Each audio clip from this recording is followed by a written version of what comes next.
Suara saya terdengarkan ya?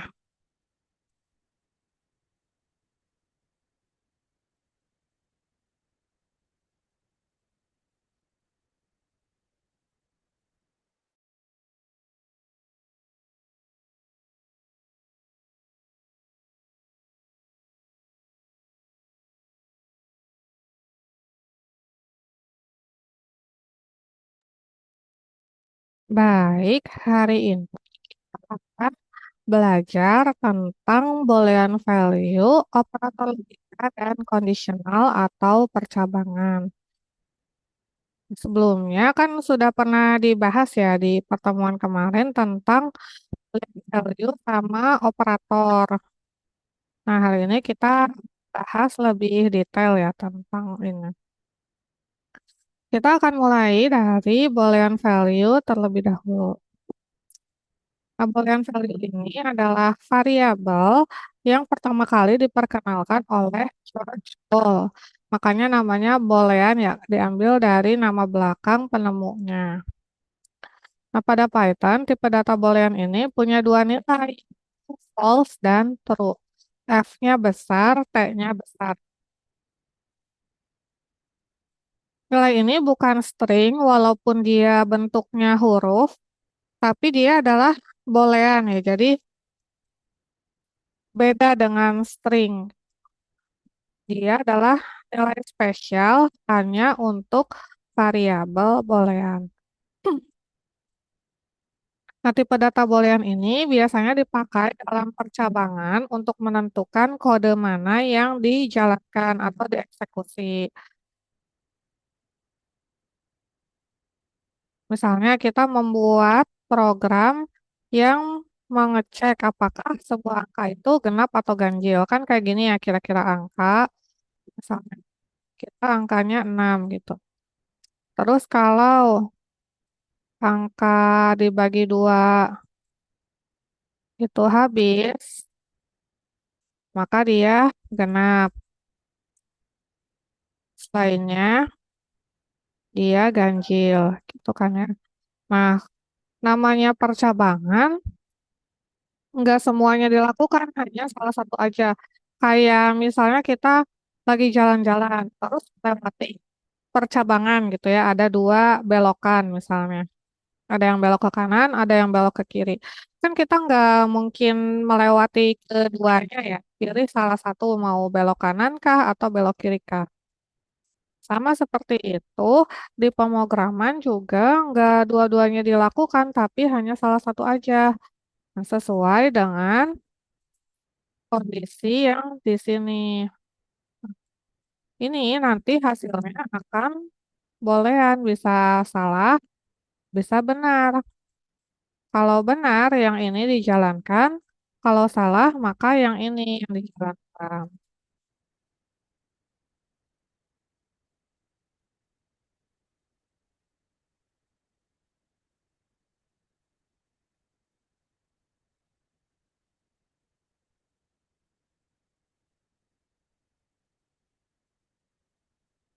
Untuk nilai booleannya itu bisa dimasukkan ke variabel ya. Contohnya kayak gini.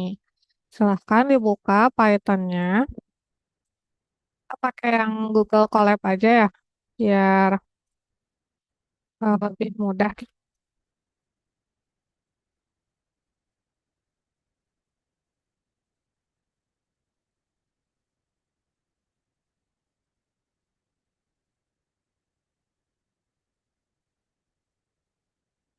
Sudah dibuka Python-nya.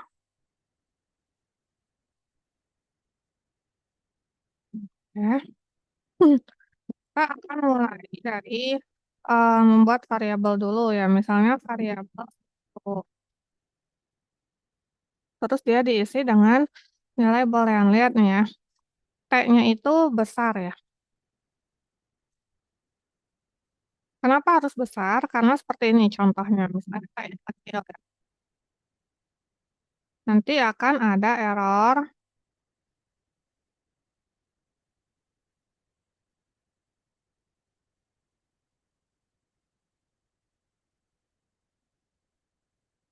Oh ya. Nanti akan ada error seperti ini, true katanya tidak terdefinisi. Kenapa begitu? Karena dia menganggap ini sebagai nama variabel. Kalau true, T-nya besar, dia dianggap sebagai boolean. Kalau true kecil semua atau true gede semua, pokoknya selain yang T-nya besar ya, selain yang seperti ini, maka dia dianggap sebagai variabel. Makanya dia nyari nih ke atasnya, apakah kita pernah menulis true sama dengan gitu ya. Karena kita tidak pernah menulis seperti itu, maka ada error tidak terdefinisi. Artinya nggak ada gitu yang nama variabelnya true.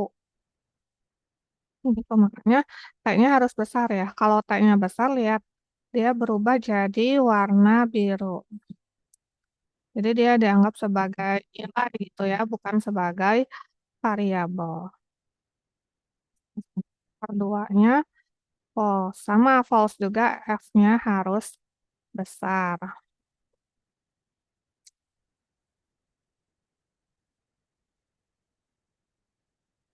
Nah, kalau kita lihat itu datanya,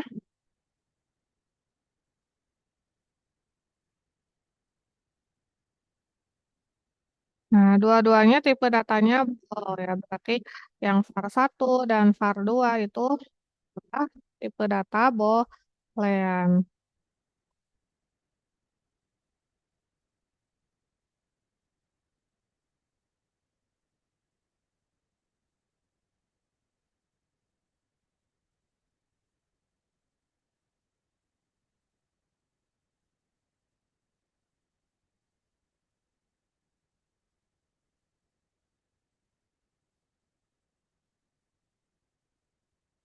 Nah, dalam praktek kita tidak langsung memasukkan nilai boolean seperti ini ya, tapi nilai boolean itu didapat dari operator perbandingan dan operator logika.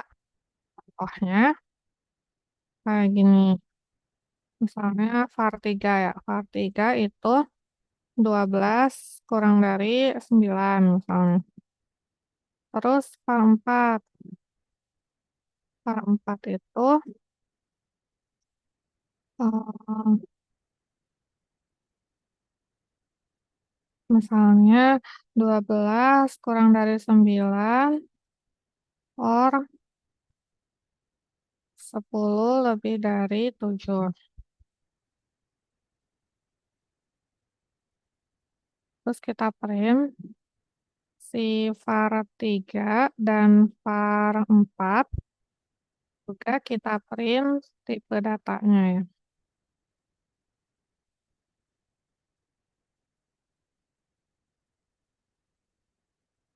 Kayak gini. Ya disembunyikan dulu biar nggak ketukar-tukar ya. Nah, kita jalankan kodenya. Nah, hasilnya seperti ini teman-teman. Yang 2 kurang dari 9, 12 kurang dari 9 itu hasilnya false ya, karena salah kan ya, harusnya 12 lebih dari 9. Kemudian yang var 4 ini 12 kurang dari 9 itu tadi false. Oh, 10 lebih dari 7. Benar kan ya? True. Salah atau benar adalah, makanya ini hasilnya true. Dan keduanya pun tipe data boolean.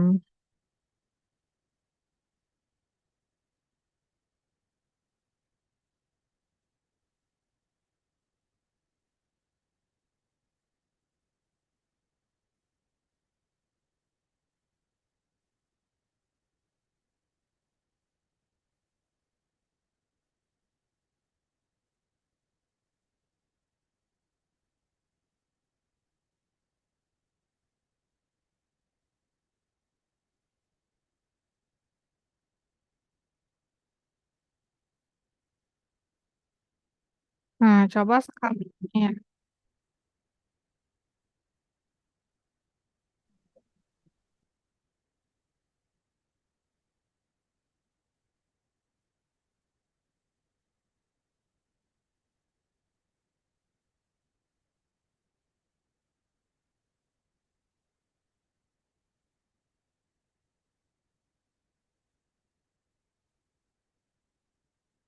ini gimana hasilnya? Nanti outputnya kayak gimana? 12 dari 12. Salah atau betul?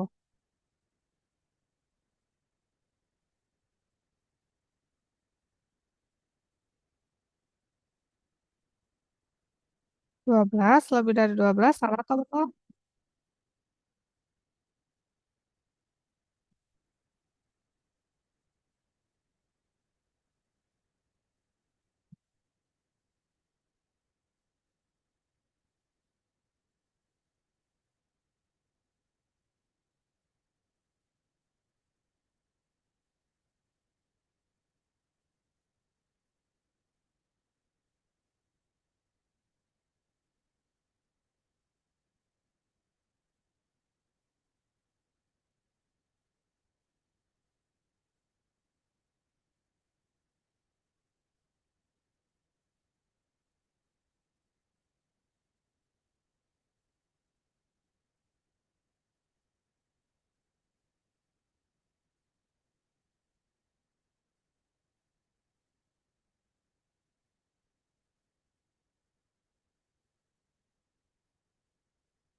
Kayak gini ya hasilnya.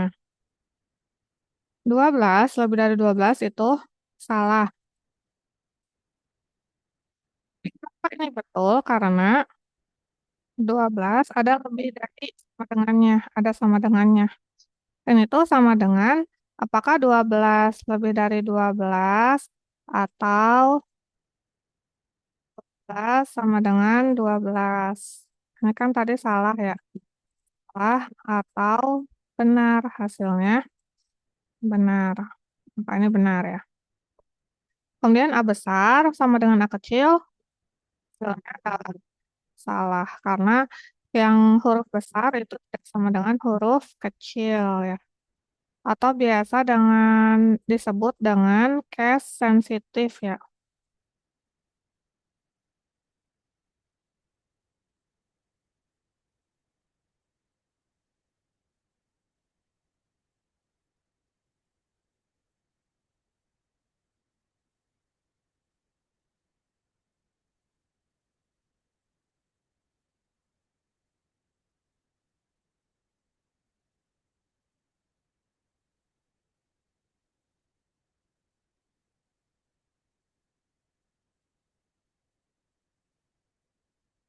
Gitu ya.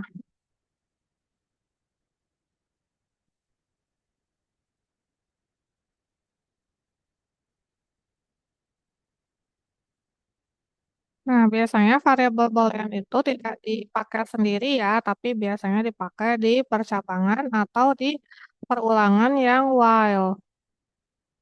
Nah, coba kita pakai percabangan dulu ya.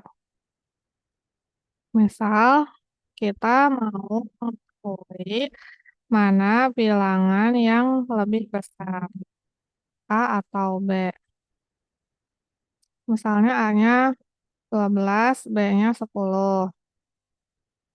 Kalau A lebih dari B, maka prim A lebih dari B gitu ya. Kalau A kurang B, prim A kurang dari B, else prim A sama dengan B.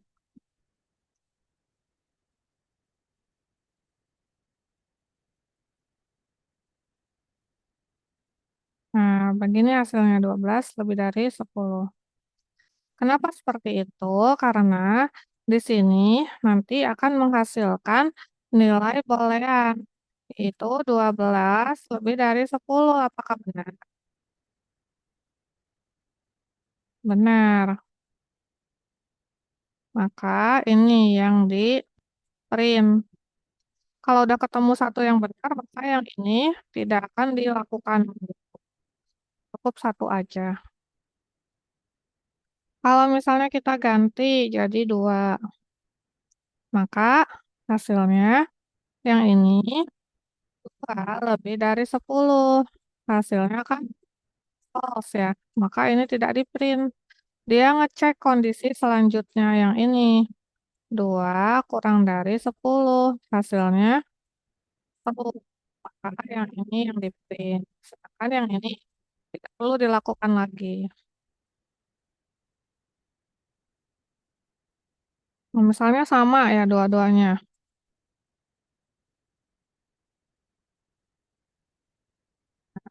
Yang ini yang dilakukan, yang dieksekusi. Kenapa? Karena 10 lebih dari 10 itu salah. Terus 10 kurang dari 10 juga salah. Maka nggak ada pilihan lain gitu ya selain cabang yang ini.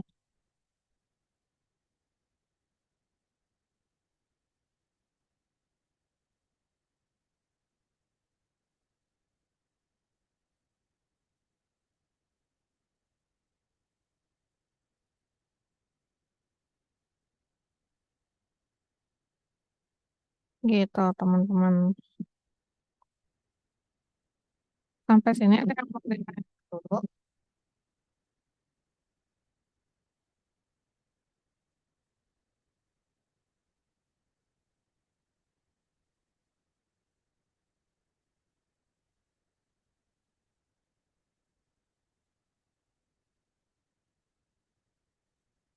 Apa sudah cukup jelas?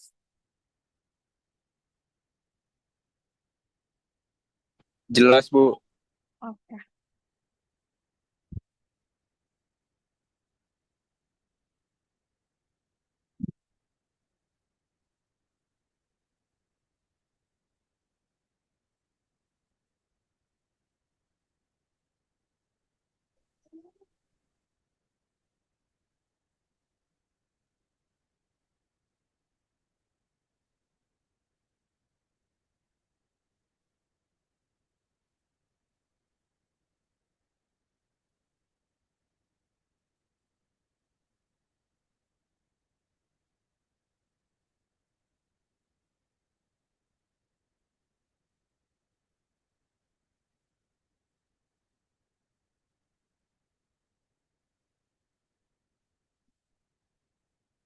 Nah, masih ingat nggak dulu kita eh, pernah, nggak dulu sih kemarin mungkin ya, kita pernah mengubah string jadi integer. Caranya pakai integer ya, INT kayak gini. Waktu kapan coba?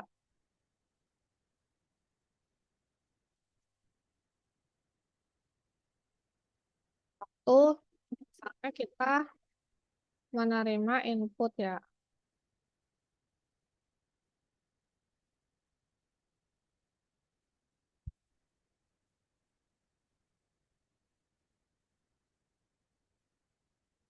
Misalnya angka satu.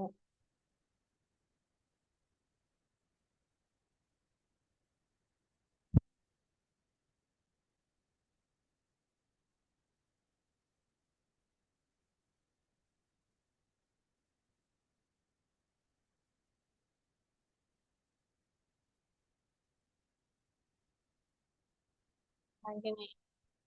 Masih ingat kan ya teman-teman kenapa error? Karena semua yang dimasukkan ke dalam fungsi input itu dia dibaca sebagai string ya. Nah, sedangkan kita di sini melakukan operasi perkalian. Tidak bisa melakukan operasi perkalian dengan menggunakan operan yang berupa string. Jadi di sini nggak bisa nih, tidak bisa mengalihkan sebuah string gitu ya. Nah, terus kemarin kita bisa mengubahnya dengan pakai fungsi int. Jadi dia yang tadinya string berubah jadi integer, jadi angka.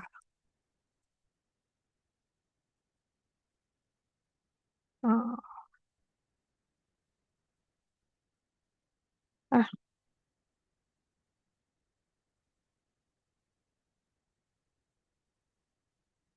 nah, kayak gini hasilnya.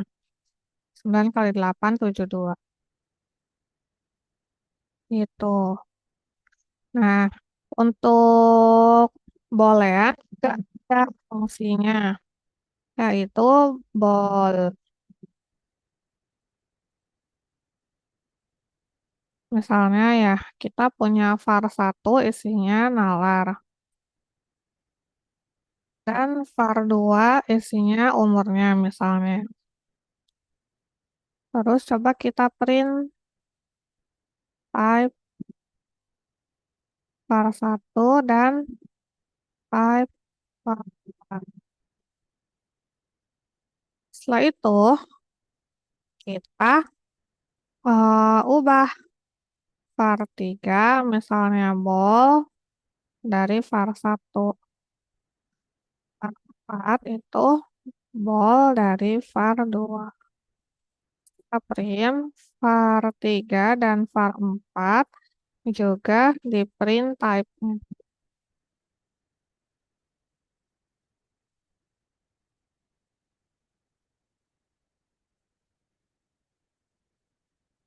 Nah, kita lihat di sini. var 1 itu awalnya dia string ya. var 2 dia awalnya integer. Setelah diubah pakai fungsi bol, itu dia berubah. Yang tadinya string jadi bol. Yang tadinya integer jadi bol. Dan dua-duanya berubah juga jadi true nilainya.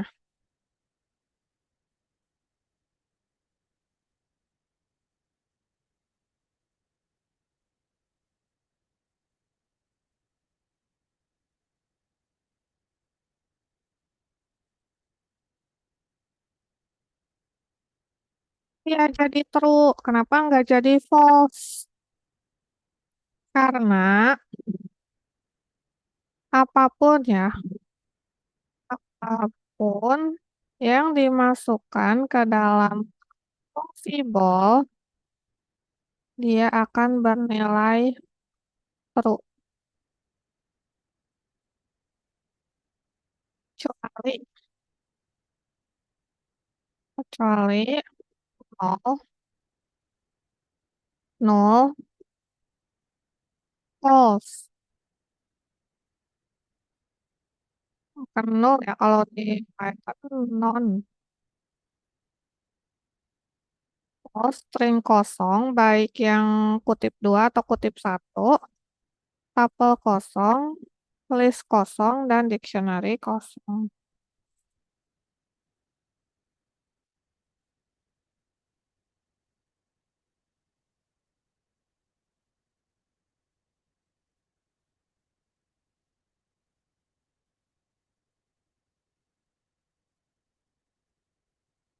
Makanya tadi nalar dia bernilai true ya, karena dia ada isinya. Coba kalau kosong, nanti dia akan bernilai false gitu. Biasanya ini digunakan untuk melihat apakah misalnya sebuah kolom isian itu ada isinya atau enggak gitu ya, udah diisi atau belum. Atau misalnya apakah sebuah list kosong atau enggak, sebuah dictionary kosong atau enggak gitu.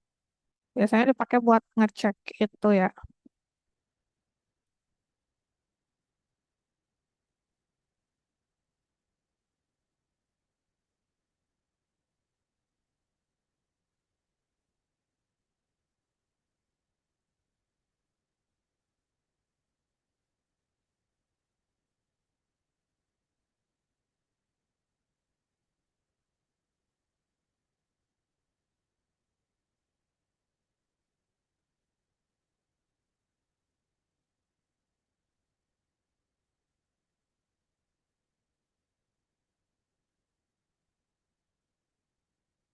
Gimana teman-teman sampai sini ada yang mau ditanyakan dulu?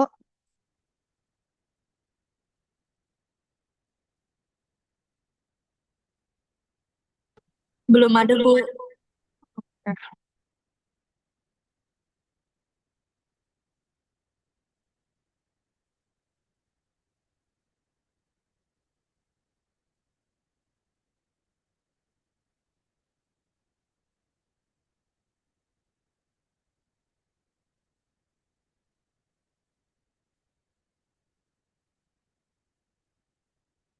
Nah, selanjutnya adalah tentang operator logika. Operator logika ini nanti akan menghasilkan sebuah nilai boolean ya, bisa benar, bisa salah.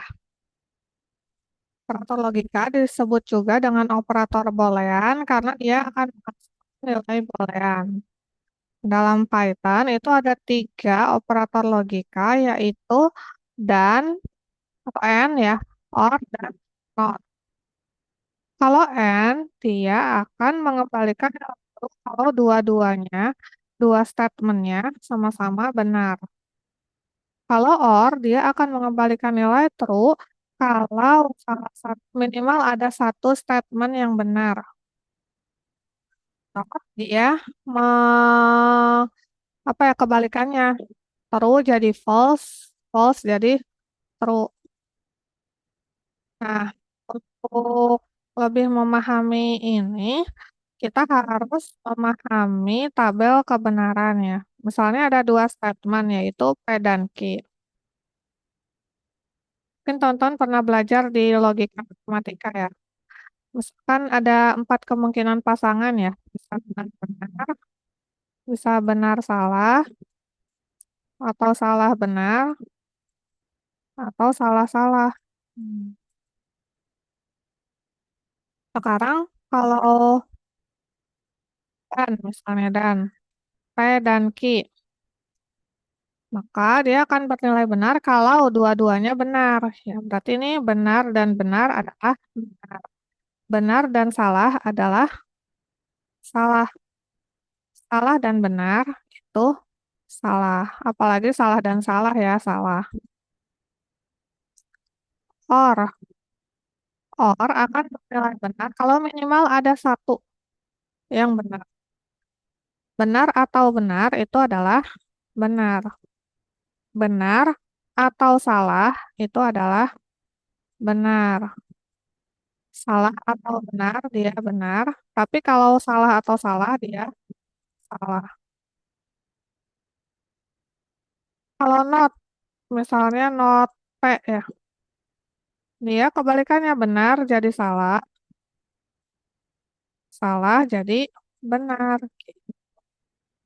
Kalau teman-teman paham dengan tabel kebenaran ini, teman-teman akan bisa ya kapan pakai dan, kapan pakai or gitu.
Misalnya, salah. Kita buka dulu.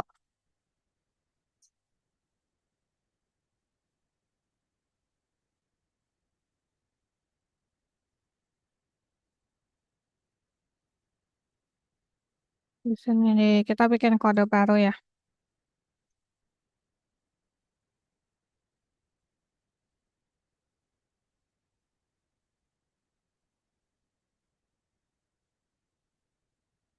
Misalnya kita mau menentukan apakah seorang mahasiswa lulus atau enggak. Syarat untuk lulus adalah nilainya lebih dari 75 misalnya. Terus,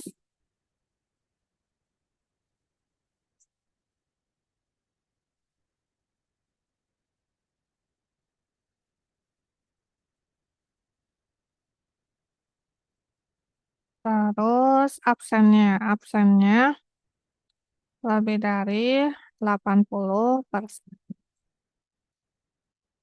Kita punya seorang mahasiswa, dia nilainya 85, dan tapi absennya misalnya cuma 60%. Kita cek kalau nilai lebih dari 75 dan N-nya kecil semua ya, dan absen lebih dari 80, maka print Anda lulus misalnya. If else, print, astagfirullah, else, print Anda tidak lulus. Oh, coba kita, Anda tidak lulus. Kenapa? Karena 85 lebih dari 75, yang ini ya, dia adalah benar kan ya. Tapi ada satu syarat lagi yang harus dipenuhi. Dari 70 dia, 70 lebih dari 80. Salah. Kalau N, dia, oh dua-duanya benar ya.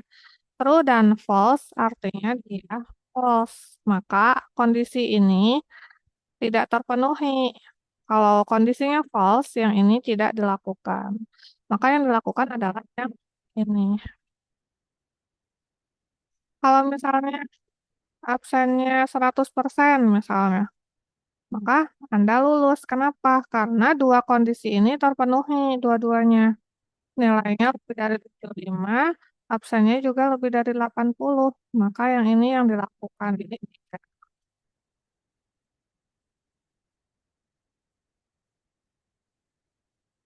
Gitu.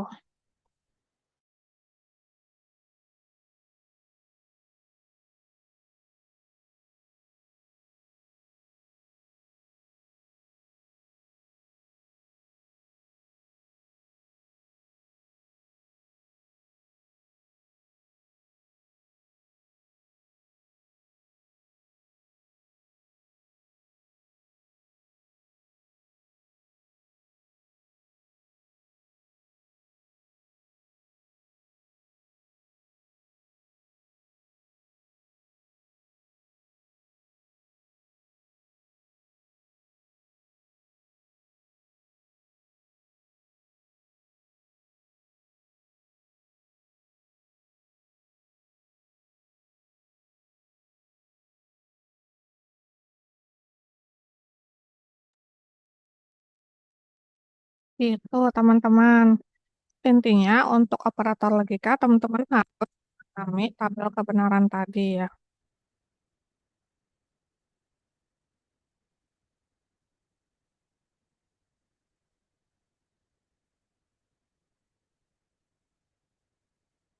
Materi selanjutnya yaitu tentang kondisional atau percabangan.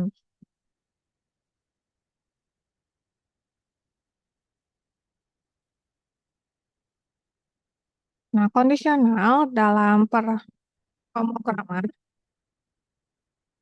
itu adalah proses bukan keputusan mana yang mau dilakukan, yang mana yang tidak. Menentukan keputusannya itu berdasarkan kondisinya, apakah terpenuhi atau enggak. Saya kalau terpenuhi, maka yang dilakukan adalah A. Kalau tidak terpenuhi, yang dilakukan adalah B, misalnya. Nah, premisnya itu seperti jika maka. Misalnya kayak ini, kalau jika nilainya lebih dari sama dengan 90, maka dia predikatnya A. Jika lebih dari 80, maka predikatnya B. Jika nilainya lebih dari 40, maka predikatnya C. Selainnya dia D.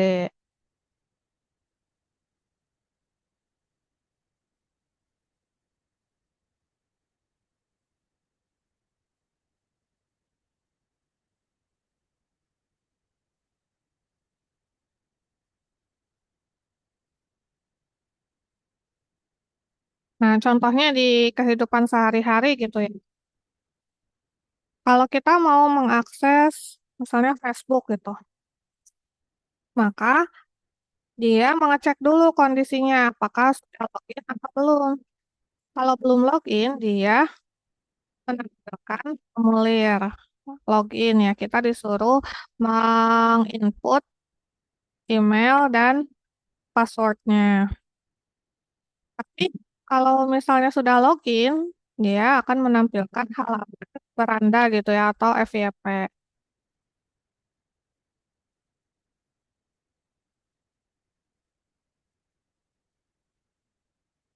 Jadi dia nggak akan menampilkan kedua halaman sekaligus ya, tapi berdasarkan kondisinya sudah login atau belum gitu. Jadi salah satunya aja yang kita pilih.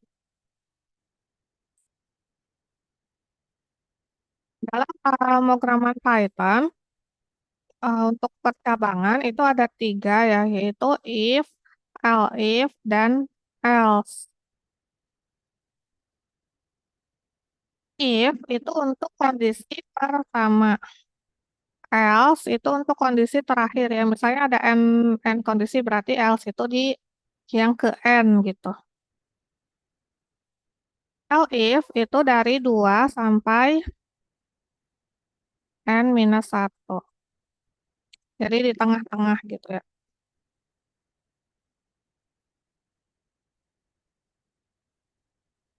Digoreng dadakan.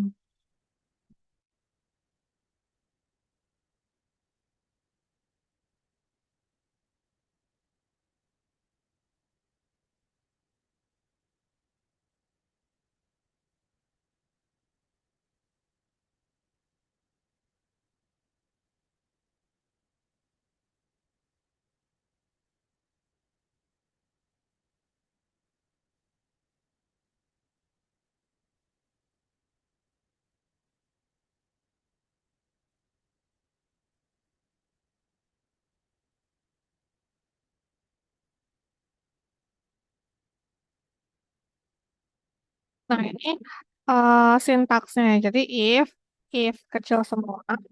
Terus ada kondisinya. Terus titik dua. Dan statementnya. Statement ini akan dijalankan kalau kondisinya benar. Nah, jangan lupa karena di Python, kalau di bahasa pemrograman lain, if kondisi gitu ya. Terus ada kurung buka. Terus ini statementnya. Terus ada kurung tutupnya. Jadi dia tahu ya kodenya itu dari mana sampai mana gitu. Ada tandanya. Tapi kalau di Python kan nggak ada tandanya seperti itu ya. Maka kita harus pakai indentasi. Tandanya itu dari indentasinya ya, dijorokin gitu. Nulisnya. Jadi dia tahu yang kalau misalnya dia ada indentasinya berarti termasuk ke if ini. Kalau misalnya dia sejajar berarti termasuk ke if gitu. Contohnya kayak gini.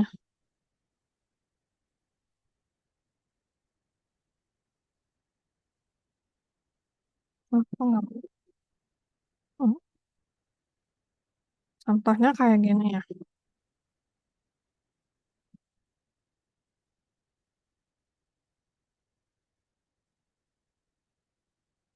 Kalau benar, ini.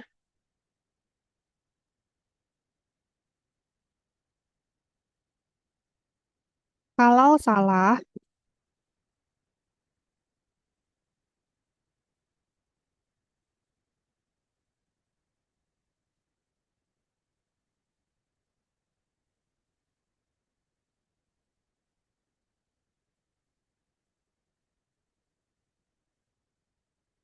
coba dikatakan hasilnya seperti ini. Kenapa ini di print? Karena ini benar. Karena kondisinya benar, yang ini dieksekusi. Lihat, ini ada indentasinya, ada dicorokin gitu. Kenapa ini tidak di print? Karena kondisinya salah. Lalu kenapa ini selalu di print? Karena dia sejajar nih dengan if. Gak ada indentasinya. Maka ini ada di luar kondisi. Jadi bodo amat kondisinya benar atau salah, dia akan selalu di print gitu. Makanya diperhatikan ya indentasinya supaya jelas gitu yang mana yang masuk ke blok kode if, yang mana yang tidak masuk. Jadi di sini blok ada satu blok, dua blok, dia blok sendiri gitu.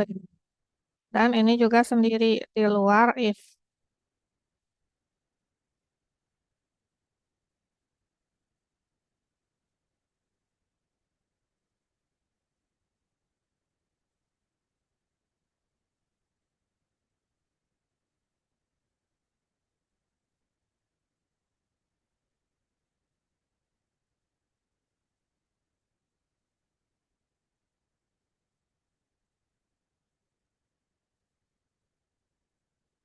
Nah, biasanya sih di itu langsung pakai bolehan kayak gini ya. Kenapa sih? Nggak langsung pakai bolehan kayak gini, tapi eh perbandingan atau logika tadi. Oh, logika.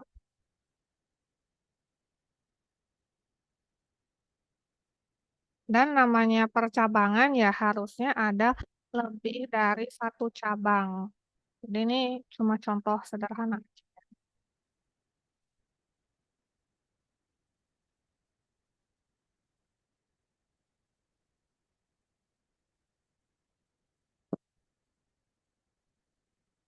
Contoh lain, misalnya kita mau menentukan tarif parkir. Misalnya kan biasanya kalau di mall-mall gitu ya, ada tarif parkirnya itu tergantung kita lama parkirnya di situ ya. Misalnya kalau 1 jam 5.000, kalau 2 jam 10.000 gitu ya. Terus kalau misalnya lebih dari 5, terus kelipatan gitu ya, kelipatan 5.000 kan 5.000 setiap jamnya. Tapi kalau lebih dari 5 jam ya tarifnya pas 20 25. Kalau lebih dari 5 jam, misalnya flat 30.000.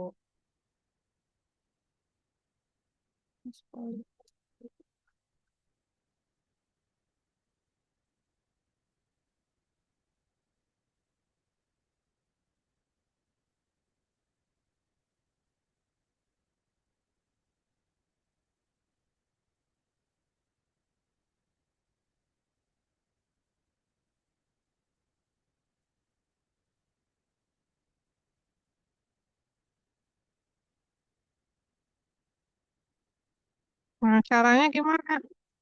Bikin kode yang seperti ini. Caranya kita bikin dulu lama lama parkirnya ya berapa jam gitu ya, dalam jam. Misalnya 3 jam. Ini 3 jam ya. Terus kalau lamanya itu kurang dari sama dengan satu, kalau kurang dari 1 jam gitu ya, 1 jam, itu tarifnya 5.000 tadi kan, 1 jam pertama. Terus selainnya, kalau lamanya kurang dari sama dengan 2, maka tarifnya berapa? 10.000. LIF lagi, kalau lamanya kurang dari sama dengan 3, maka tarifnya itu 15.000. Selainnya lagi, kalau lamanya kurang dari 4 jam, tarifnya 20.000.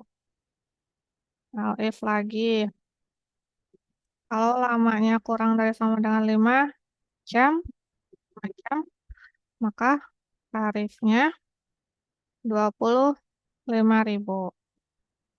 Selainnya, berarti udah lebih dari 5 jam gitu ya.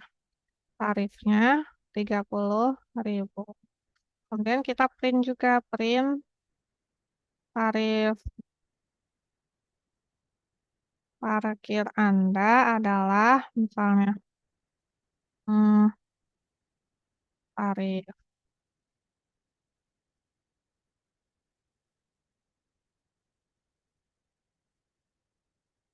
Nah, gini ya. Coba kita jalankan.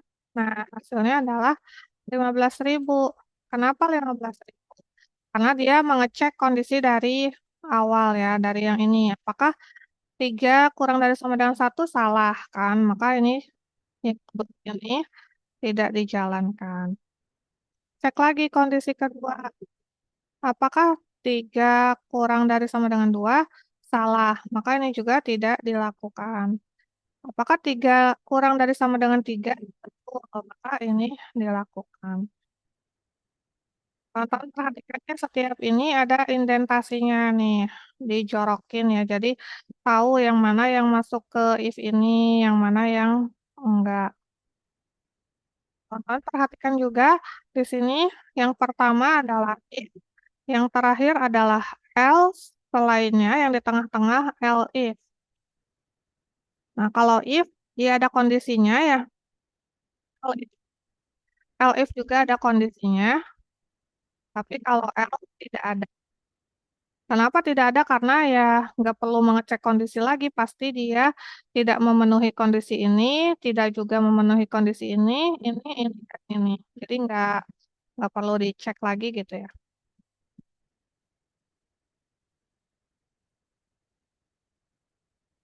Nah, kenapa sih ribet banget harus pakai if, if, dan else? Karena ini teman-teman, nih saya kasih contohnya ya.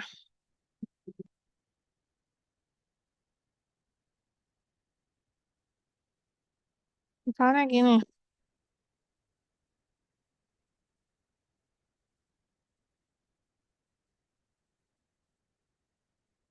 di print. Misalnya gini ya, ini ngasih contoh aja.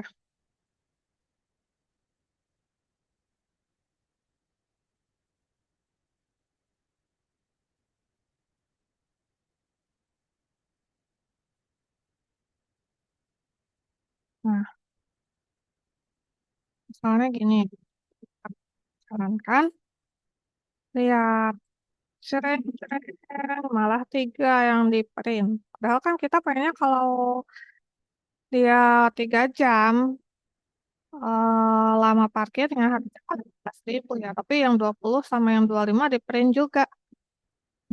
Apa? Karena dia kayak gini bloknya. Jadi if sendiri, jadi dia punya satu cabang sendiri gitu ya, kalau di jalan. Terus ini juga cabang sendiri, ini juga cabang sendiri gitu. Ini cabang sendiri. Nah, ini baru ada 2 cabang.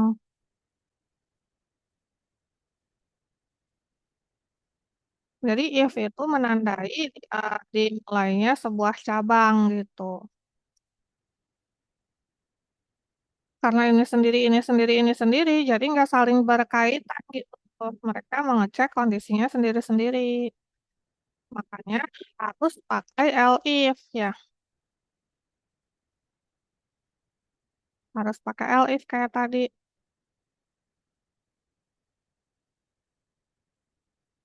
Nah,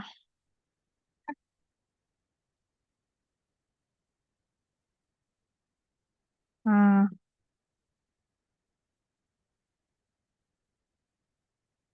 elif.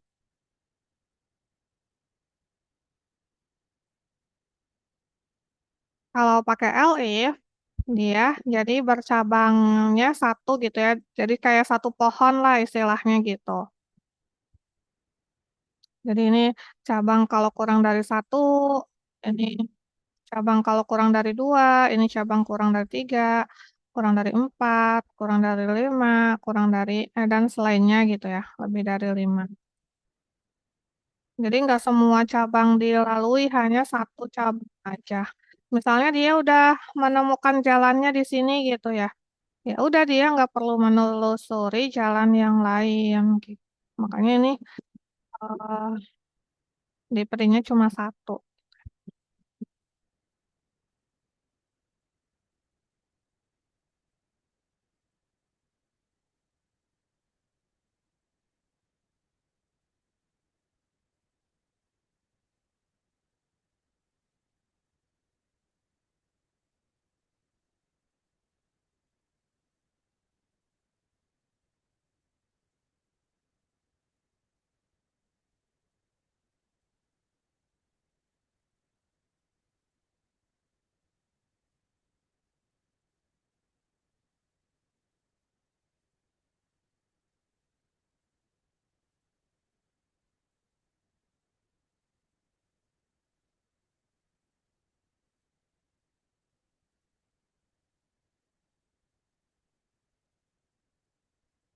Misalnya lagi ya,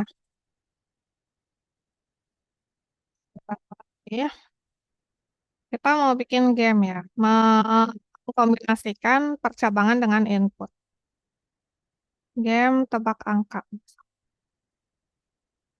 Kita import buat membangkitkan bilangan acak. Kita membangkitkan bilangan acak pakai random dan diubah ke integer, bilangan bulat ya. Bilangannya itu dari 1 sampai 10. Terus kita kayak ngasih tahu lah ya ke usernya kalau ini tuh game tebak angka. Misalnya di print selamat datang di game tebak angka gitu ya. Silahkan pilih angka dari 1 sampai 10. Misalnya gitu ya.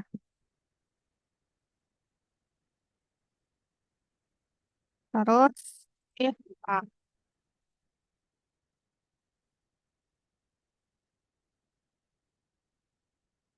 mungkin selama harusnya ini ke jadi kalau perulangan ya. Soalnya kita belum belajar perulangan. Ini nanti tunda dulu. Yang lain dulu, yang percabangan doang. Apalagi ya, jangan tebak angka apa ya.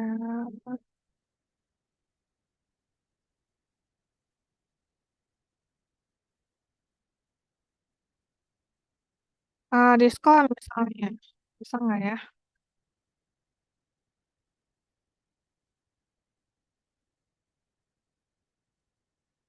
Misalnya kita mau bikin, ntar ini di materi selanjutnya ya, tentang perulangan. Misalnya kita mau bikin kalkulator diskon.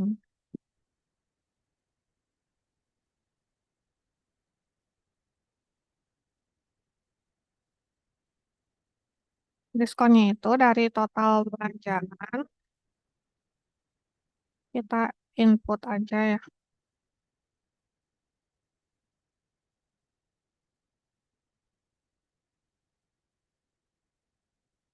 dan dari member.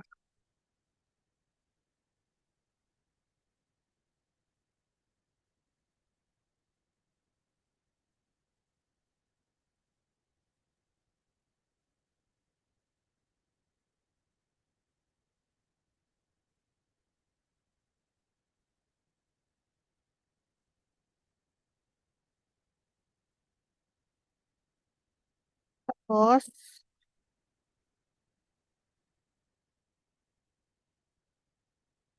kalau biasanya gimana sih kalau di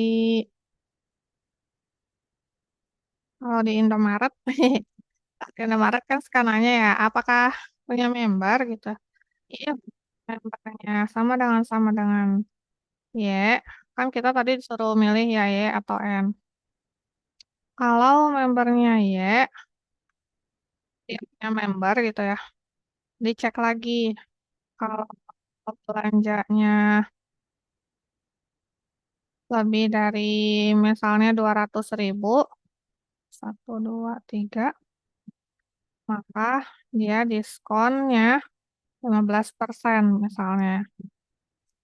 Selainnya, kalau total belanjaannya lebih dari sama dengan 100.000, lebih dari sama, maka diskonnya 10% aja. Selainnya, diskon, misalnya punya member tapi di belanjanya sedikit. Diskonnya 0,05 aja, 5% aja. Terus kalau misalnya membernya bukan Y, kita lihat total belanjaannya. Eh, kalau total belanjaannya lebih dari 200.000, dia diskonnya ada tapi lebih kecil dari yang member gitu ya. Buka dan ini.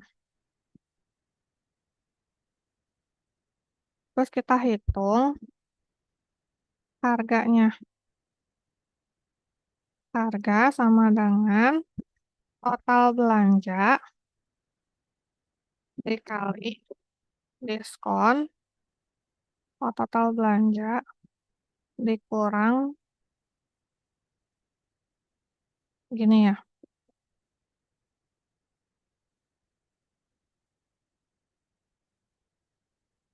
Terus kita print misalnya. Hmm, Anda mendapatkan potongan sebesar diskon ya. Terus print juga total yang harus dibayar adalah harga.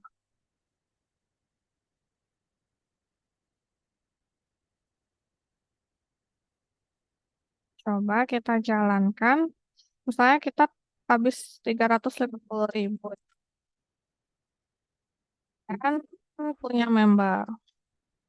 Maka kita dapat diskon 15% dan total belanjaannya segini. Bisa juga digini dikali diskon dikali 100 terus ditambahin persen.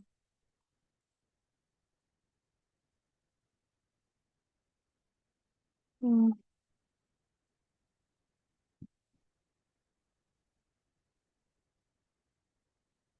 Kayak gitu ya.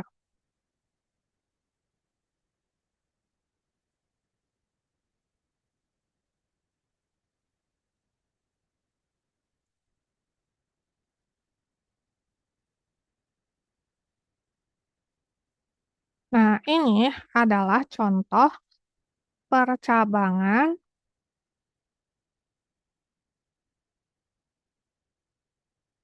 bersekarang atau bertingkat ya. Kenapa disebut percabangan bersarang atau bertingkat tadi? Karena ini ada percabangan, tidak percabangan. Ini, ada if di dalam if gitu ya. Jadi ini tuh kayak kayak gini cabangnya.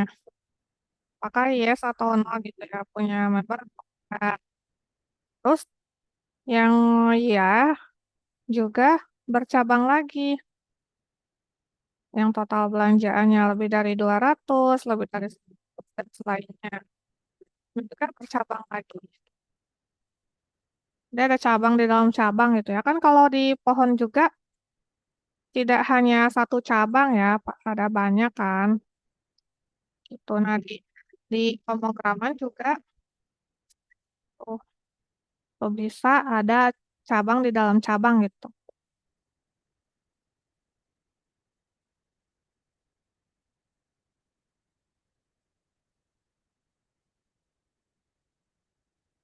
Nah, misalnya tadi kan kita inputnya ya, terus dicek total belanjaannya tadi misalnya 350. Maka yang ini kan yang benar, yang ini yang dijalankan. Maka yang ini tidak perlu dicek yang else.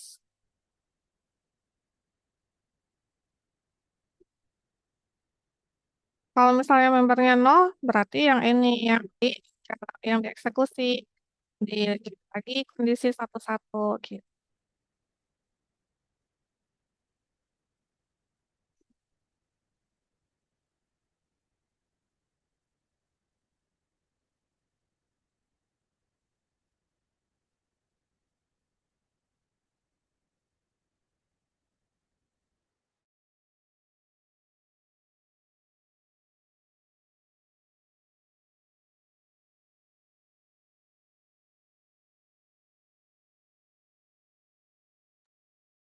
Gimana teman-teman sampai sini?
Apakah sudah cukup jelas teman-teman?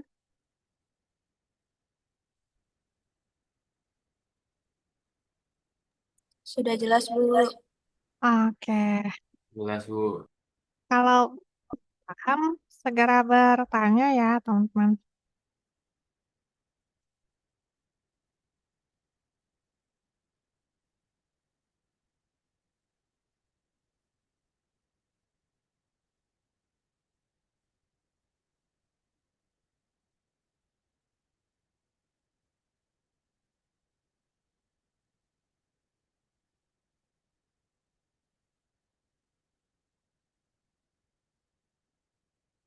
Nah, khusus untuk yang dua cabang,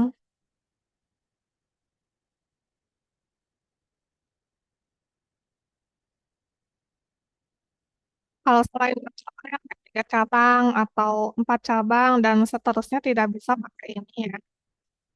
Kita bisa convert jadi percabangan satu baris. Contoh,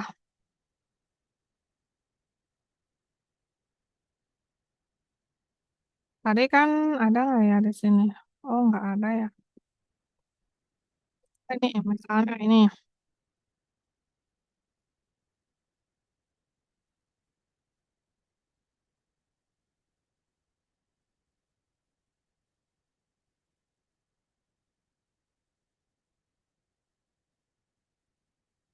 ini kan kita perlu satu, dua, tiga, empat, empat baris ya.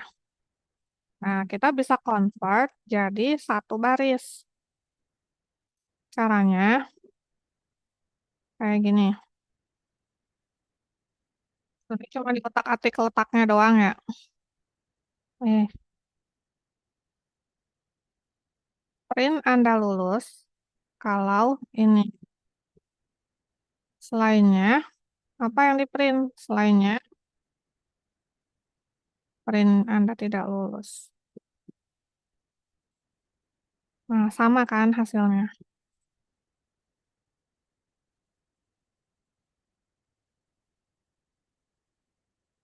Jadi kayak print Anda lulus kalau ini terpenuhi. Tapi kalau tidak terpenuhi, maka yang di print adalah yang tidak lulus.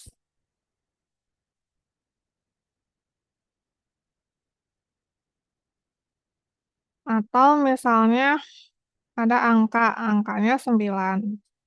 Terus kita pengen tahu dia hmm, bilangan ganjil atau genap gitu ya. Maka misalnya kita bikin variabel mau dimasukin ke variabel gitu ya, bukan mau di print. Nah, juga kalau ini kan tadi di print. Kalau ini dimasukin ke variabel status, apa yang dimasukin? Misalnya genap. Kalau apa? Kalau angkanya itu habis dibagi dua kan ya. Lainnya ganjil. Nah, kalau ini terpenuhi, maka genap yang dimasukkan ke status. Tapi kalau tidak, maka ganjil yang dimasukkan ke status. Untuk membuktikan kita print.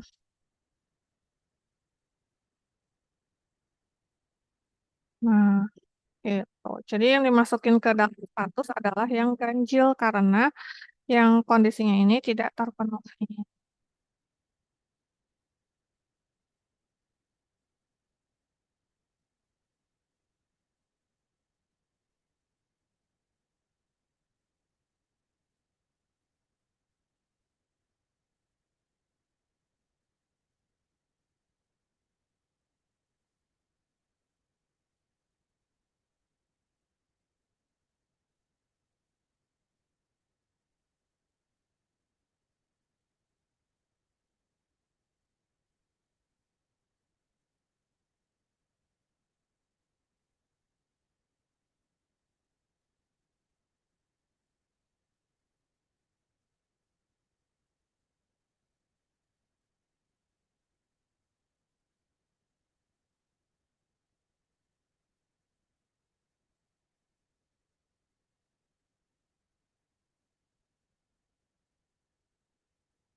Itu untuk materi percabangan, teman-teman.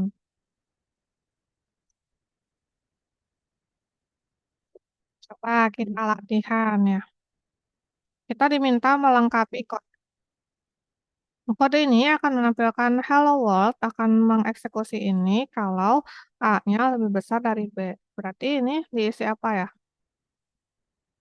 Ini diisi if ya. If A lebih besar dari B, ini ya titik 2. Selanjutnya, dia akan mengeksekusi ini kalau A sama dengan B. Hmm, Theodora ada nggak?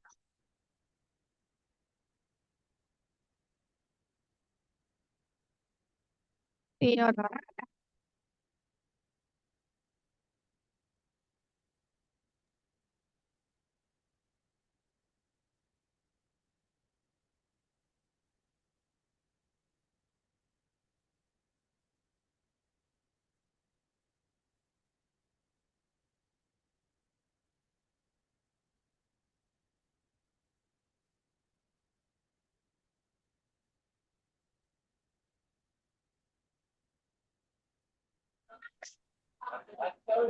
Kalau Albert, ada nggak Albert?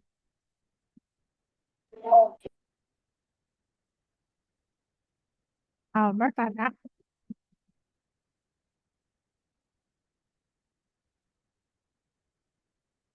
Udah mungkin kita langsung aja ya. Iya, tidak sama dengan. Gimana operatornya? Tanda seru, sama. Terus ini ya titik dua. Terus kalau ini gimana? Dia akan menampilkan ya kalau A sama dengan B.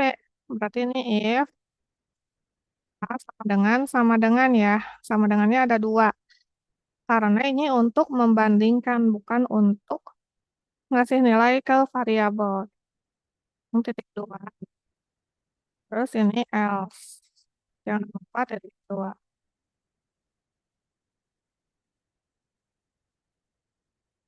Lengkapi kode kalau dia menampilkan satu, kalau A sama dengan B, dua, kalau A lebih besar dari B, selain tiga. Berarti ini if A sama dengan B, titik dua. Ini elif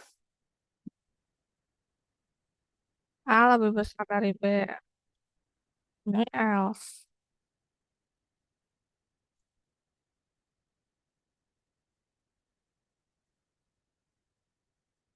Nah, kita mau kalau A sama dengan B,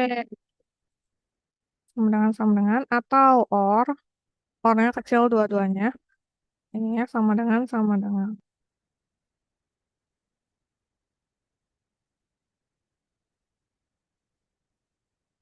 Apa yang kurang dari kode ini? Di sini udah ada titik duanya, tapi yang kurang adalah indentasi. Ininya dijorokin ya harusnya if 5 lebih besar dari 2 titik 2. Terus ada indentasinya, print gitu. Jadi ada jorok pakai tombol F.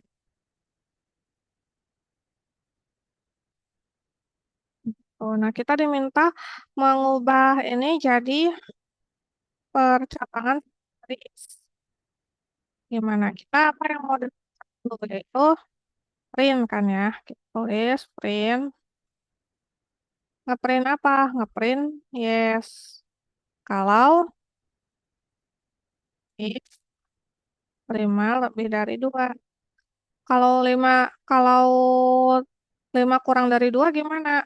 Else print no.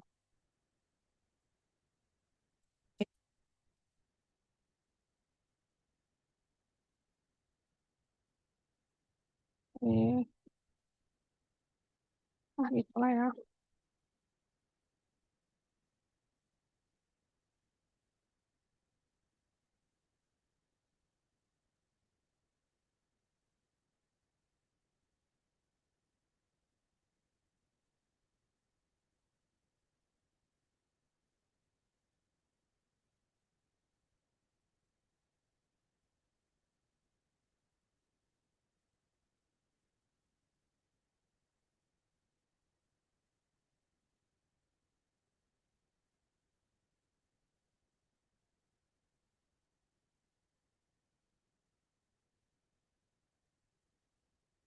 Terus, oh udah. Coba teman-teman di rumah membuat kode program flowchart yang ini ya. Di sini kan ada beberapa percabangan nih. Teman-teman nanti bikin ya di Python. Boleh pakai Google Colab, boleh pakai Google of apa Python offline boleh. Atau misalnya Python offline yang lain, bukan Google Colab, boleh juga.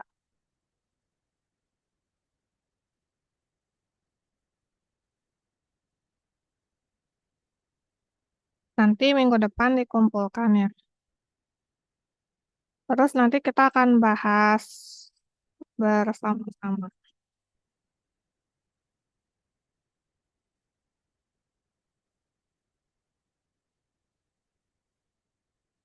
Nah, karena masih ada waktu, kita akan coba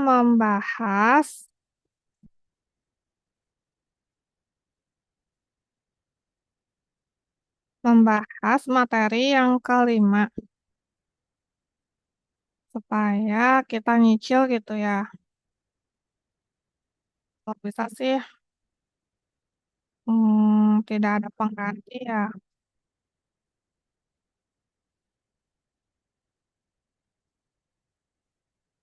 Sebenarnya kan kita udah mepet nih mau UTS bentar lagi kan.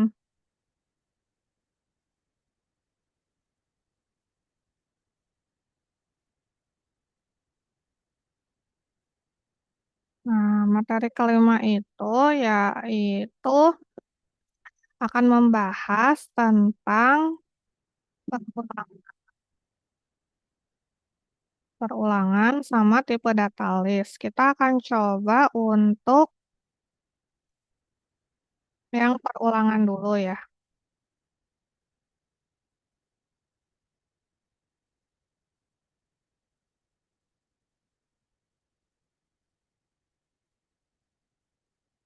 Nah, kalau tadi yang percabangan itu kan kita milih ya cabang mana yang mau dieksekusi. Nah, kalau perulangan itu beda. Perulangan itu kita melakukan kode secara berulang-ulang gitu.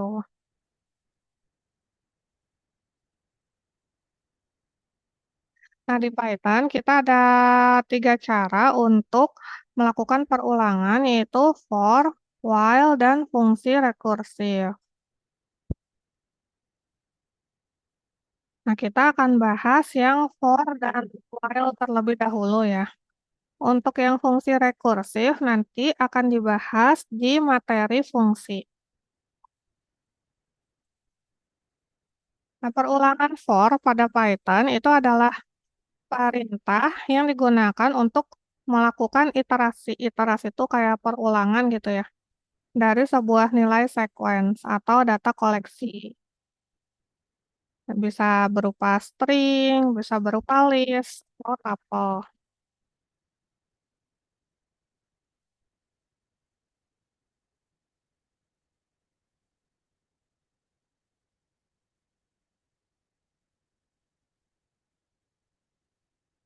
Nah, ini sintaksnya for kecil semua, FOR. Kemudian nilai itu item yang mau diekstrak dari sequence. Dan ada ya, in kecil semua. Dan sequence. Sequence itu bisa berupa string, bisa berupa list, bisa berupa tuple. Kemudian jangan lupa ada indentasi dan blok kode for-nya.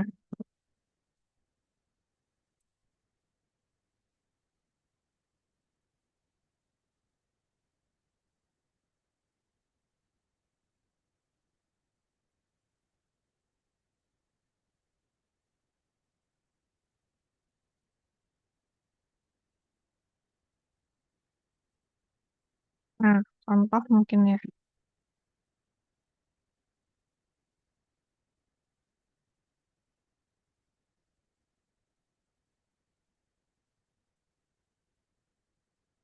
Misalnya kita mau bikin sebuah list, yaitu eh list apa ya?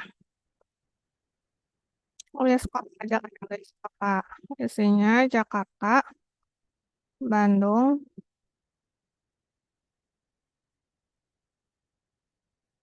Surabaya, kota kelahiran aku, kota suami. Itu Cianjur kota bukan ya? Terus, apa lagi ya?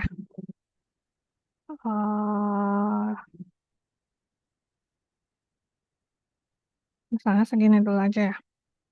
Nah, coba kita print. Hasilnya kayak gini ya, teman-teman. Nah, dia ngeprint dalam bentuk list ya. Misalnya kita mau ngeprintnya itu per elemen. Jangan berupa list. Nah, bisa kayak gini.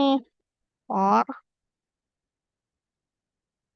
kotain list kota, kita print kota.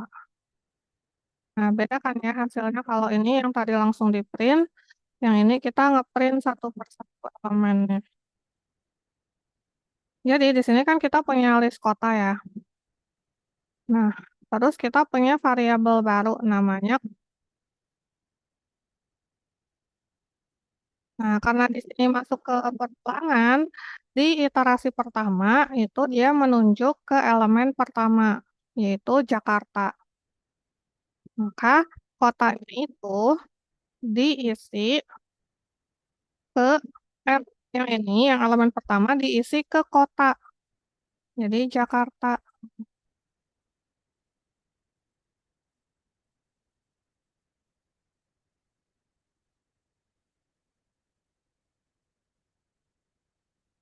Maka itu kan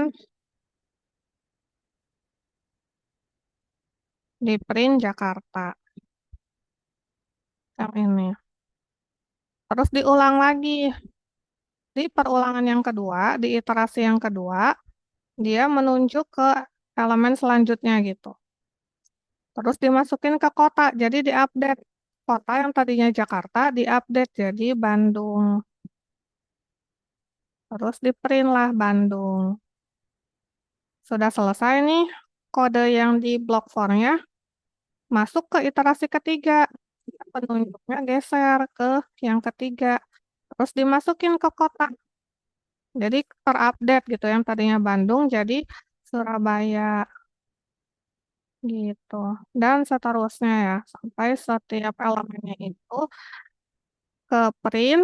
Kalau dia penunjuknya udah terakhir, dia selesai loopingnya.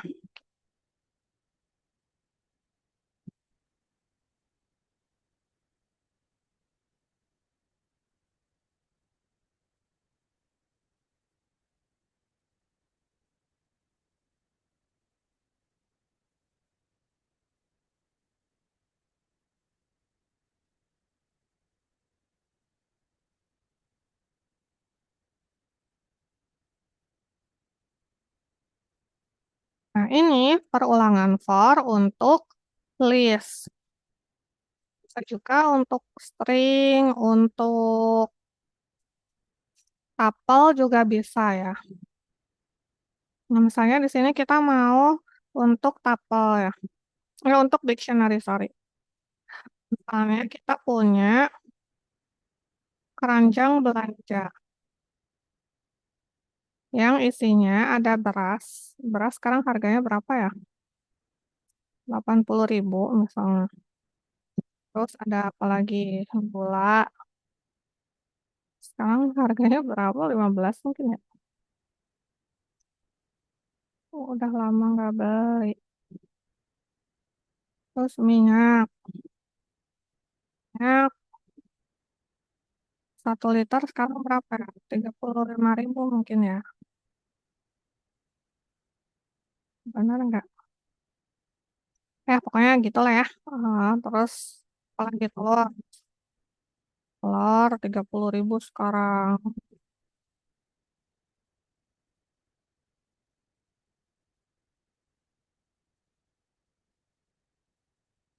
Udah mungkin ya, udahlah segitu.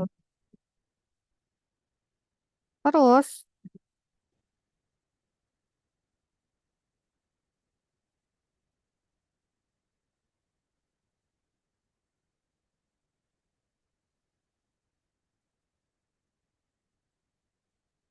kita eh, bikin wadahnya dulu. Total sama dengan 0. Dan kita masuk ke perulangannya. For harga, kita bikin variabel baru namanya harga di keranjang values. Kita ngambil yang ininya ya, yang values-nya. Total itu adalah total ditambah harga. Samakan ya ini. Kan harga, ini juga harga.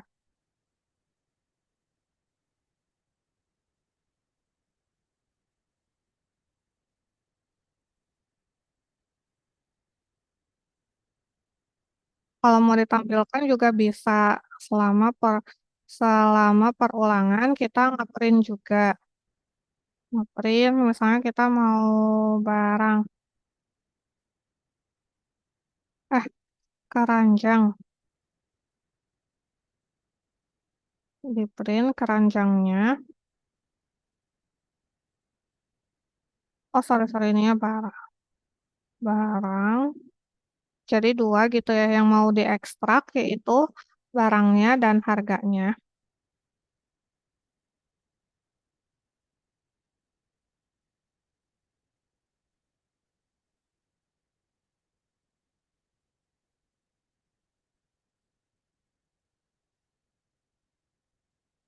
Kayak gini. Terus kita print juga total belanja. Nah, yang print ini dia di luar form ya.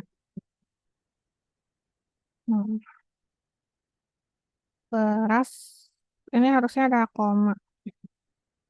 Salah. Malah kehapus.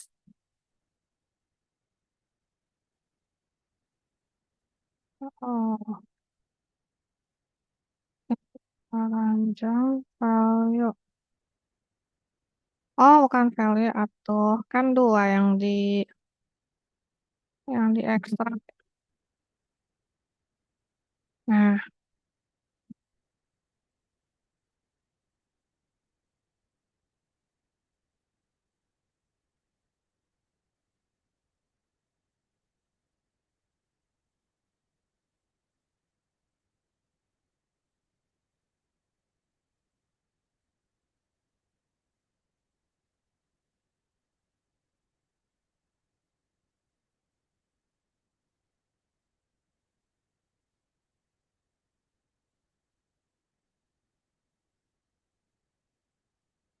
jadi di sini kita mengekstrak barang dan harga dari dictionary keranjang. Itu dictionary dibahas lebih detail ya di pertemuan ke-7.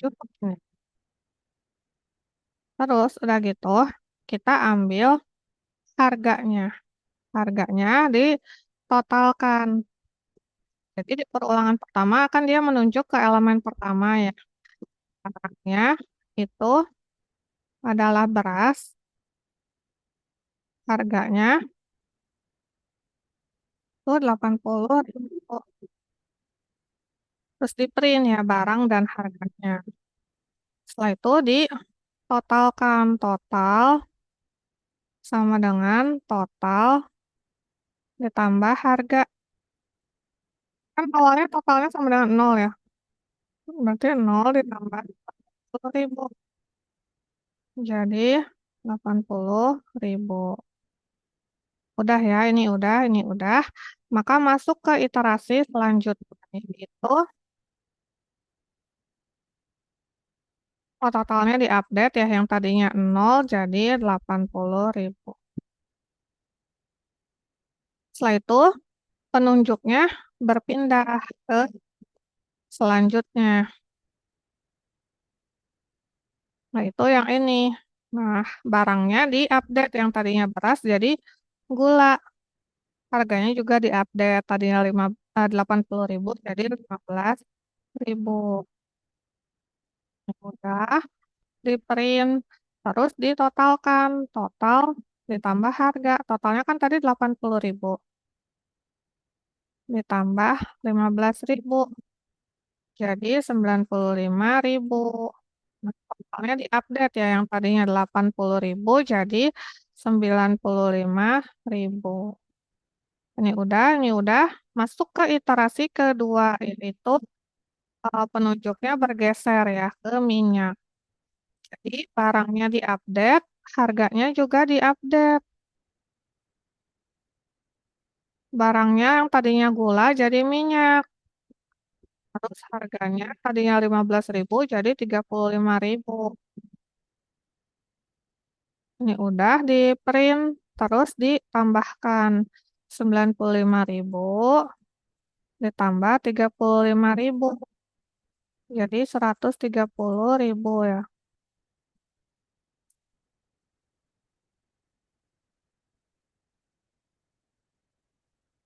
Nah, diupdate lah totalnya tadinya 95.000 jadi 130. Ini udah. Lanjut ke iterasi selanjutnya. Si penunjuknya itu berubah, geser ya ke elemen selanjutnya. Yaitu otomatis barangnya diupdate jadi telur, harganya diupdate jadi 30.000. Ini udah di print, terus ditotalkan. Totalnya kan tadi 130 ya. 30 jadi 160.000 gitu. Nih. Terus ini udah selesai ya, udah penunjuknya di elemen terakhir.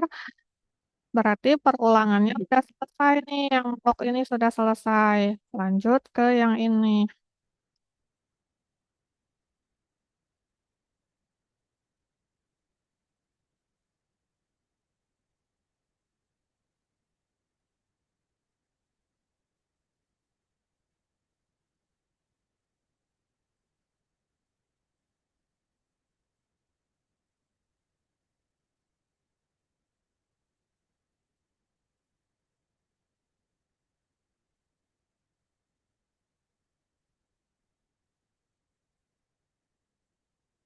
Gimana teman-teman paham nggak?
Nah, di dalam looping for itu ada kayak apa namanya? Teh kontrolnya gitu ya. Kontrol. Yaitu break dan else. Kalau ada break berarti kodenya berhenti.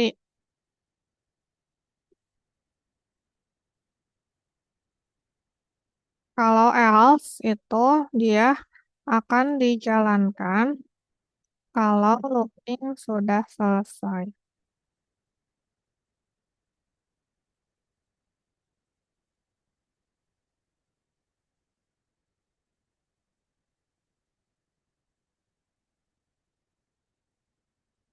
Nah, masih dalam kode yang ini ya. Nah, kita punya budget. Budgetnya itu 150.000. Nah, terus untuk total belanjaan ya. Kalau di sini ditambahin, kalau si kalau si totalnya itu lebih dari budget, maka print total belanja sudah melebihi budget gitu ya. Terus udah selesai. Jadi nggak nambah belanja lagi gitu.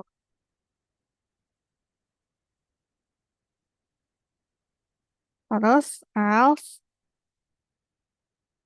in eh, total belanja masih masuk budget. Coba dijalankan. Hasilnya seperti ini. sudah melebihi budget. Kenapa?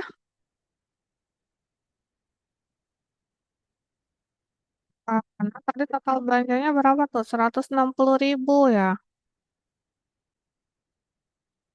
Jadi dia lebih dari 150. Coba kalau budgetnya 200 ya.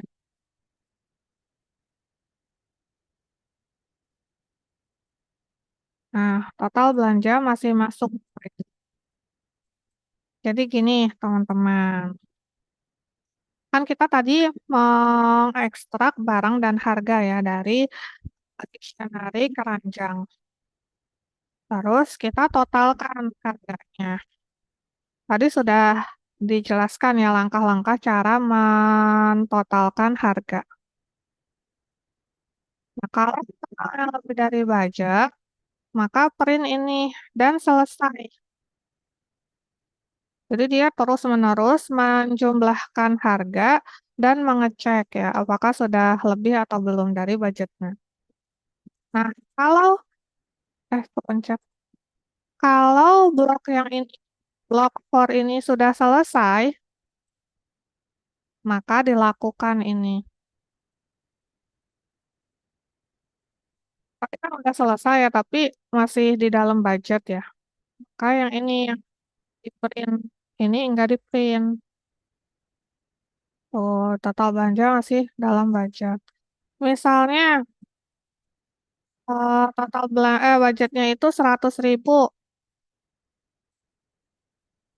Nah, jadinya gini, telur nggak ikut. Telur nggak ikut. Kenapa nggak ikut? Karena kan di sini kita menjumlahkan ya. Ini tambah ini 95. Terus ditambahin sama ini jadi 130 ya. 130.000. Udah lebih dari budget kan ya. Budgetnya kan 100. Jadi ini di print. Terus break. Selesai. Jadi apapun kode yang ada di bawahnya nggak dipedulikan gitu ya. Udah aja selesai kodenya. Gitu. Jadi langsung lanjut ke yang ini. Itu badannya break sama else ya.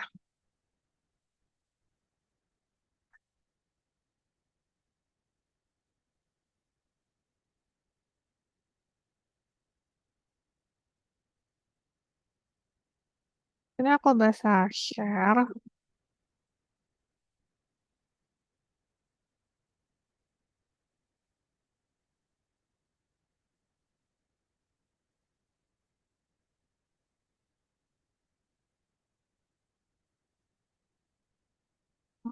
Nah,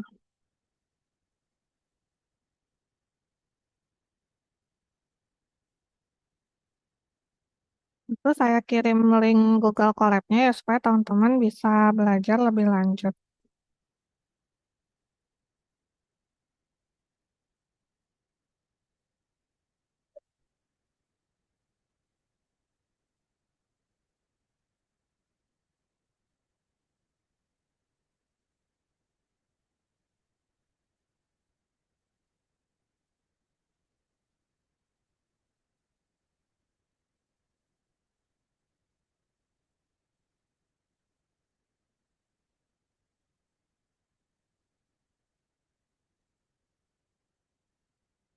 Gimana? Apakah sudah cukup jelas? Mungkin sambil dibikin kodenya ya biar praktek gitu.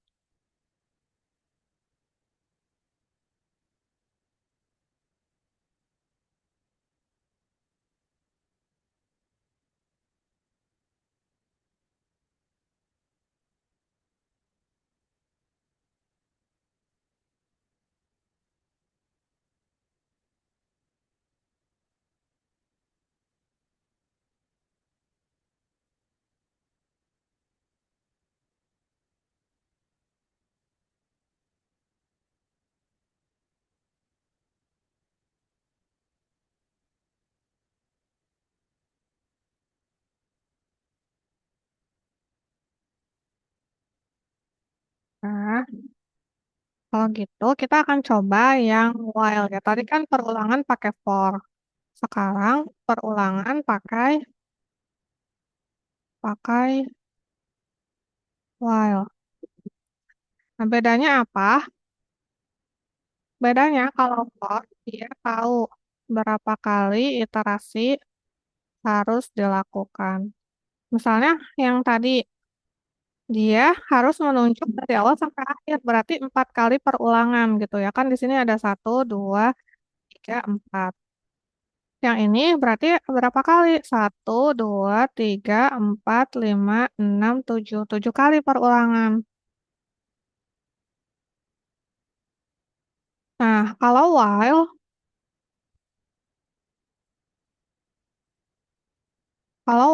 itu biasanya dipakai dipakai kalau kita tidak tahu berapa kali harus mengulang. Soalnya tadi ya, contohnya game tebak angka nih. Kita udah bikin seperti ini, terus pakai while. Selama, oh, terus kita kasih tebakan misalnya ya. Tebakannya itu tadi input. Input kan tebakanmu.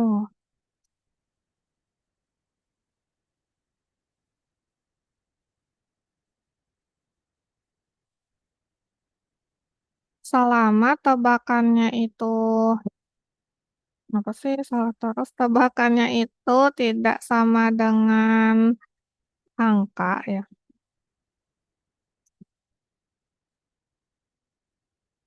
Kita minta lagi input.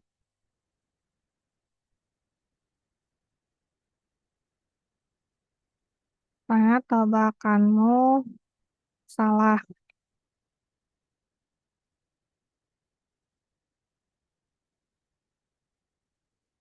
Eh, coba tebak lagi gitu.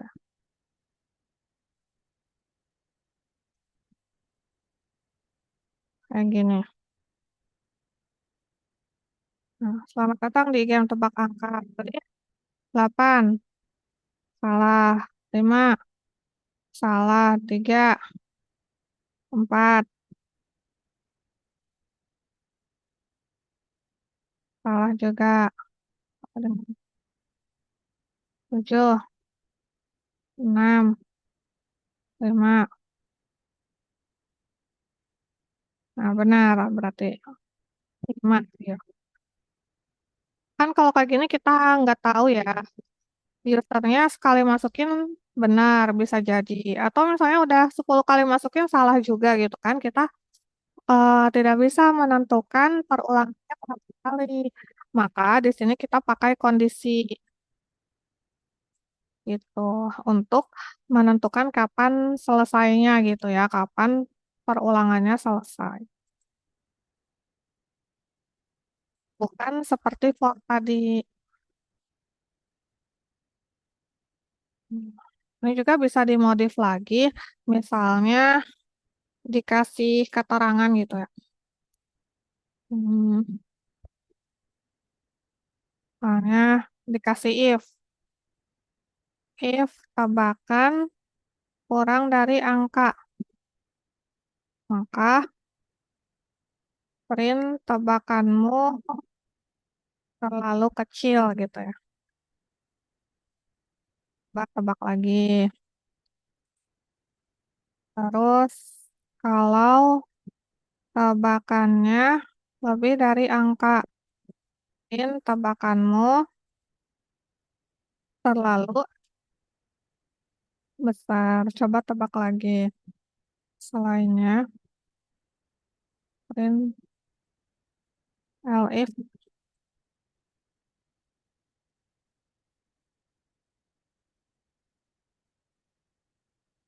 tebakanmu benar.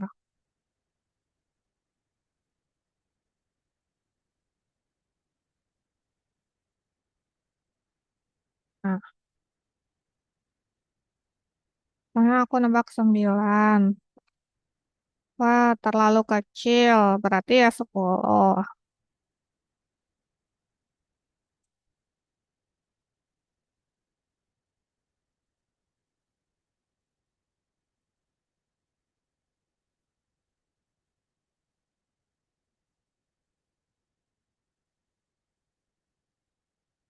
Oh, nggak di print benar.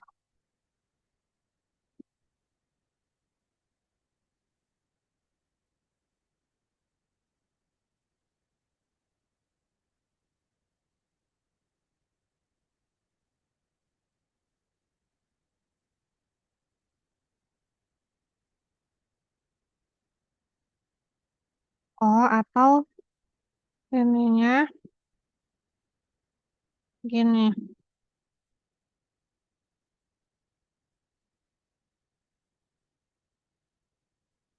Aduh, kenapa sih ini mouse-nya kayaknya error dah. Tambahkan sama dengan integer input.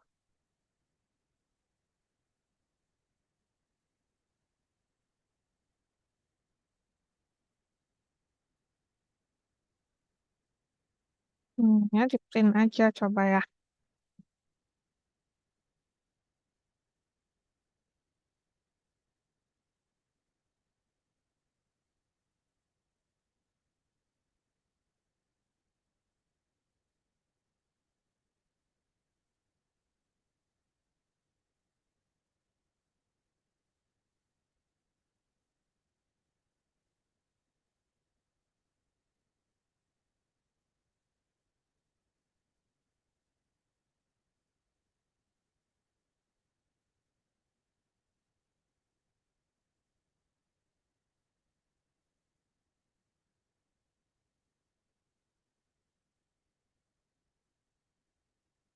Oh, ininya dibikin 40 aja.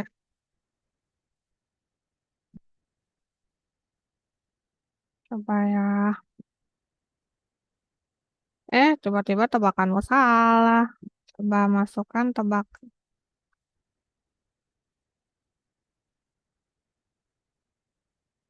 Hmm. Nah, 9. Tebakanmu terlalu besar. Coba tebak lagi. Nah, terlalu besar. 3. Terlalu kecil. Berarti 4. Tebakanmu benar. Kan kita 1, 2, 3, 4 kali nyoba ya.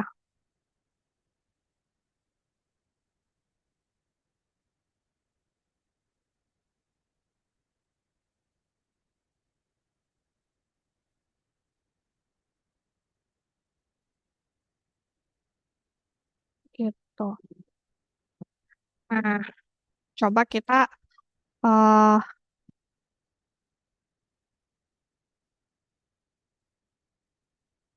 sama seperti tadi, for, while juga ada else-nya. Ada break-nya juga sama ya.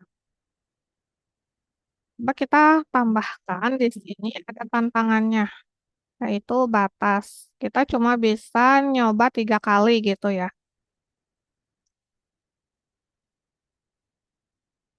Terus di sini berarti selama percobaannya lebih dari batas. Oh ya ini, tebakan 0, percobaan juga 0. Selama percobaannya kurang dari batas, kita minta input. Masukkan tebakanmu, kemudian percobaannya ditambah 1 ya. Nah, kalau tebakannya sama dengan angka, print benar.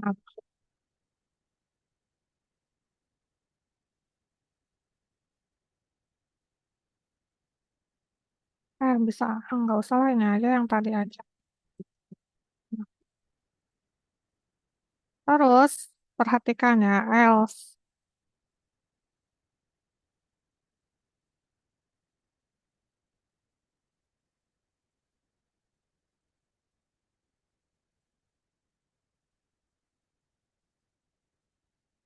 Yang else ini, karena dia sejajarnya dengan if, dia sejajar sama if, maka dia termasuk ke if ya. Sedangkan else yang ini dia sejajarnya dengan while. Jadi dia masuk ke while gitu. Makanya indentasi itu penting ya supaya membedakan yang mana yang masuk ke if, yang mana yang masuk ke while gitu.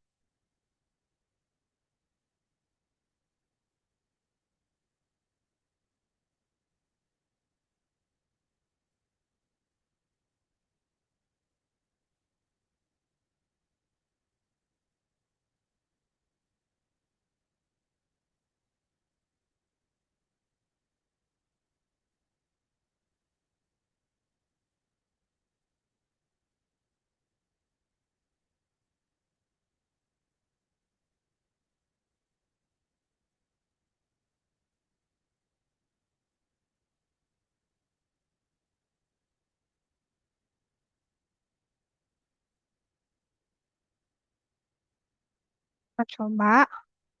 Nah, 9.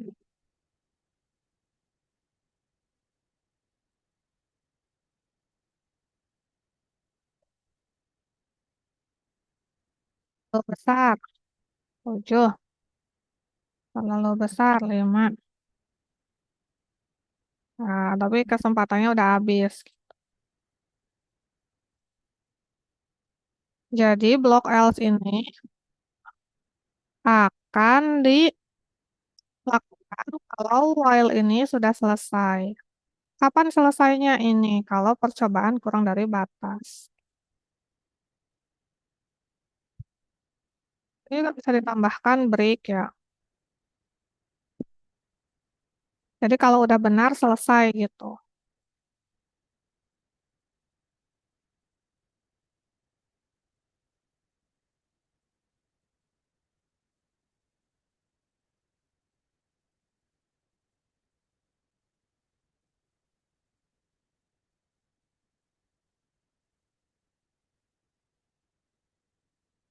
Itu untuk perulangan. Gimana teman-teman ada yang mau ditanyakan dulu?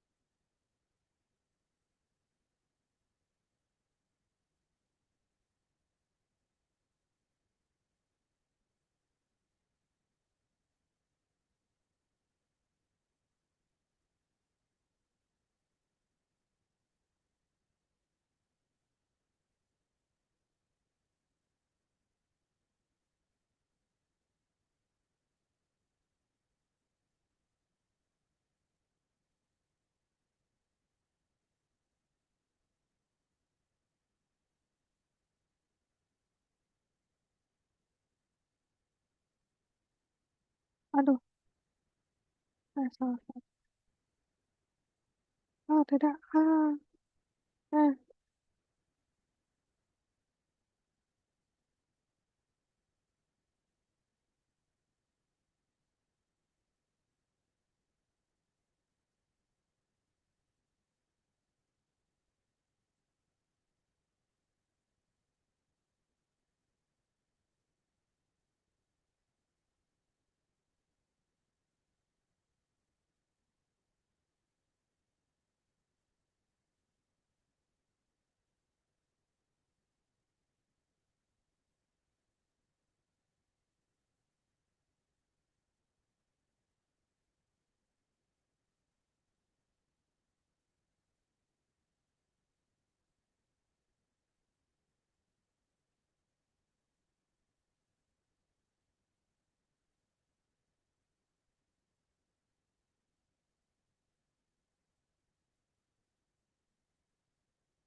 Itu.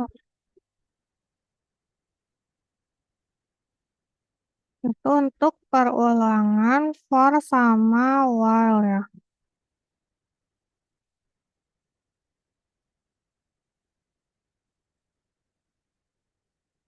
Mungkin segitu dulu materi untuk hari ini, teman-teman. Untuk yang list nanti dilanjutkan eh minggu depan lagi ya, insya Allah. Dari teman-teman ada yang mau ditanyakan untuk tugas atau untuk materinya? Apakah sudah cukup jelas?